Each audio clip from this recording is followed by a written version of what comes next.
Assalamualaikum warahmatullahi wabarakatuh. Saya Nur Suhada binti Harul Jamri, nombor matrik A168174, pelajar program pengajian Arab dan Tamadun Islam, Fakulti Pengajian Islam, Universiti Kebangsaan Malaysia.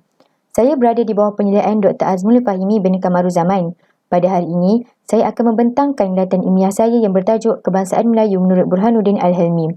Sebelum itu, saya akan menceritakan serba sedikit latar belakang kajian saya untuk memperlihatkan gambaran umum kajian ini. Burhanuddin Al-Hilmi merupakan antara tokoh politik Melayu yang berkecimpung di arena politik dalam jangka masa yang sangat panjang. Beliau bergiat aktif dalam menyertai pelbagai parti politik seperti menganggotai KMM, Kesatuan Melayu Muda, memimpin PKMM, Parti Kebangsaan Melayu Melaya dan beberapa parti politik yang lain. Menurut Kamaruddin Jaafar, terdapat 3 ciri utama di dalam perjuangan dan pemikiran Burhanuddin Al-Hilmi iaitu merdeka, kebangsaan Melayu dan Islam. Di samping bergiat aktif dalam arus semangat kebangsaan Melayu, beliau turut mengemukakan politik beliau bertemakan kebangsaan Melayu. Beliau menjelaskan tafsiran beliau mengenai kebangsaan Melayu melalui karyanya Falsafah Kebangsaan Melayu. Ini kerana perjuangan beliau dalam politik sentiasa mengaitkan kebangsaan Melayu sebagai asas perjuangan. Dalam kajian ini, pengkaji memfokuskan kepada tafsiran kebangsaan Melayu menurut Burhanuddin Al-Hilmi. Seterusnya, kita lihat kepada slide ketiga, iaitu permasalahan kajian. Permasalahan kajian ini dipetik dari buku yang bertajuk Falsafah Kebangsaan Melayu. Burhanuddin Al-Hilmi menyatakan bahawa kita hendak mendirikan negara kebangsaan Melayu di atas dasar kebangsaan menurut keadilan dan kemanusiaan yang luas, sama berhak dan adil, bukan sekali-kali kebangsaan yang sempit, jauh sejauh-jauhnya dari berbau perkauman dan perasaan kolot dan kuno. Kebangsaan Melayu bukanlah asabiah yang menuju kepada pemikiran yang sempit atau taksub kepada kaum sendiri, tetapi ia ditafsirkan dalam skop yang sangat luas. Disebabkan ini, saya terpanggil untuk melakukan kajian ini kerana saya ingin memberi pendedahan yang lebih mudah difahami untuk seluruh masyarakat. Seterusnya, kita pergi kepada objektif kajian. Objektif kajian ini dilakukan bagi mengisi kelompongan kajian saya. Di sini terdapat 2 objektif kajian yang telah saya senaraikan. Yang pertama ialah mengkaji latar belakang seorang tokoh politik Melayu iaitu Burhanuddin Al-Hilmi. Yang kedua, mengkaji tafsiran kebangsaan Melayu dalam teks Falsafah Kebangsaan Melayu. Kedua-dua objektif kajian ini akan dijawab di bahagian dapatan kajian yang akan saya bentangkan sebentar lagi. Slide seterusnya ialah metod kajian. Pendekatan yang digunakan dalam kajian ini ialah kaedah kualitatif. Kaedah kualitatif ini dilakukan menerusi kaedah pengumpulan data dan juga penganalisan data. Dalam kaedah pengumpulan data, saya telah mengumpul maklumat serta fakta-fakta berkaitan kebangsaan Melayu serta perjuangan dan pemikiran Burhanuddin Al-Hilmi. Saya membaca kajian-kajian terdahulu yang berkaitan. Kemudian, data tersebut diolah dan dianalisis untuk menghasilkan dan mencapai matlamat kajian. Cara pengambilan data adalah melalui teknik pengumpulan data dan teknik yang digunakan dalam penelitian ini adalah teknik pendokumentasian.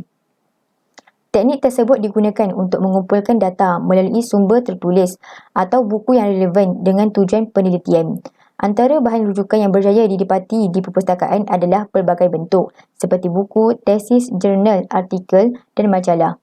Pengkaji telah menggunakan kesemua bahan rujukan ini untuk mendapatkan maklumat yang lebih terperinci dan tepat bagi data-data tersebut.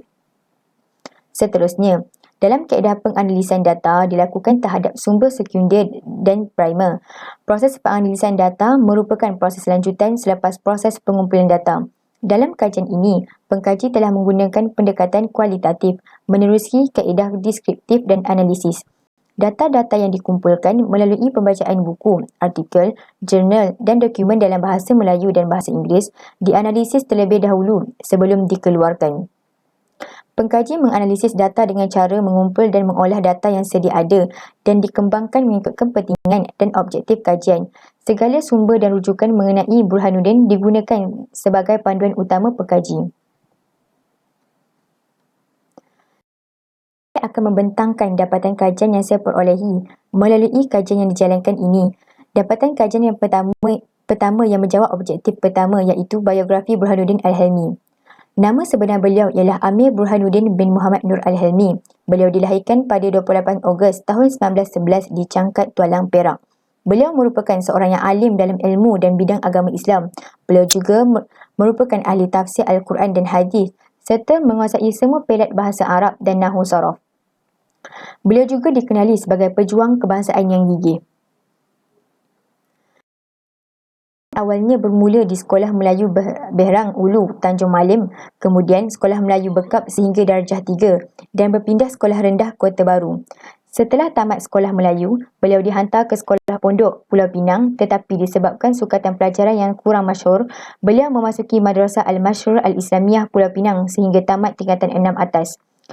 Burhanuddin memperoleh beasiswa dan dihantar ke India dan meneruskan pendidikan di Aligarh Islamic University di India dan menerokai bidang kesusasteraan iaitu bidang kesusasteraan dan falsafah. Pengalaman baru di India telah memberikannya pendedahan semasa era pendudukan British. Semasa beliau melanjutkan pengajian di India, Burhanuddin Al-Hilmi terlibat dalam perarakan untuk memperjuangkan penjajahan oleh pihak British dan orang Yahudi. Bagaimanapun, anti-Barat berjaya digulung oleh British dan Burhanuddin ditangkap dan dipenjarakan. Beliau adalah orang Melayu pertama yang ditahan oleh British di Palestin. Di Singapura juga, Burhanuddin Al-Hilmi mengkaji perubatan homopati daripada Profesor Dr. Rajah. Seterusnya, beliau belajar pengetahuan di Ismailiyah Medical College, Hyderabad, India untuk mendapatkan sijil profesional di peringkat sarjana muda. Burhanuddin Al-Hilmi sangat aktif berpersatuan. Beliau banyak menganggotai dan mengetuai beberapa parti politik. Selain itu, beliau juga banyak menghasilkan beberapa buah karya dan kesemua karyanya merangkumi pelbagai bidang iaitu politik, perubatan dan tasawuf. Pengetahuan yang tinggi terhadap pemikiran moden telah membentuk dirinya sebagai reformis dan intelektual Islam. Dapatan kajian kedua melalui objektif kedua iaitu mengkaji tafsiran kebangsaan Melayu dalam teks falsafah kebangsaan Melayu. Kajian mendapati buku falsafah kebangsaan Melayu telah diterbitkan pada pertama kali pada tahun 1947 oleh PKMM Singapura. Kemudian, terkenal dengan cetakan keduanya pada tahun 1954 oleh Pustaka Semenanjung Bukit Mertajam. Buku ini mengandungi 102 muka surat dan bentuk penulisannya adalah sepenuhnya Jawi. Kulit buku falsafah kebangsaan Melayu ini bertemakan perpaduan kaum Melayu. Tema ini digambarkan melalui 3 kombinasi warna iaitu hijau, kuning dan merah. Ia biasanya digunakan oleh sesetengah organisasi utama untuk melambangkan orang-orang Melayu. Kandungan teks falsafah kebangsaan Melayu tertumpu kepada asal-usul bangsa Melayu dan daerah alam Melayu. Selain itu, Burhanuddin Al-Hilmi menyuarakan penentangan terhadap kewarganegaraan Melayan kerana menurut beliau ia merupakan bentuk tajaan penjajahan yang memperkecilkan kebangsaan Melayu. Akhir sekali, beliau turut menjelaskan matlamat kebangsaan itu adalah Islam dan tidak boleh disamakan dengan Asabiah. Rumusan dari kajian ini dapat saya rumuskan bahawa Burhanuddin Al-Hilmi merupakan tokoh pemikir politik yang hebat kerana memperjuangkan dan menitik keberatkan agama dalam politik. Islam memandang kebangsaan itu sebagai suatu alat, bukan tujuan. Sebaliknya, ia menjadi alat untuk mencapai tujuan yang besar iaitu menegakkan agama Islam dan menubuhkan sebuah negara yang aman.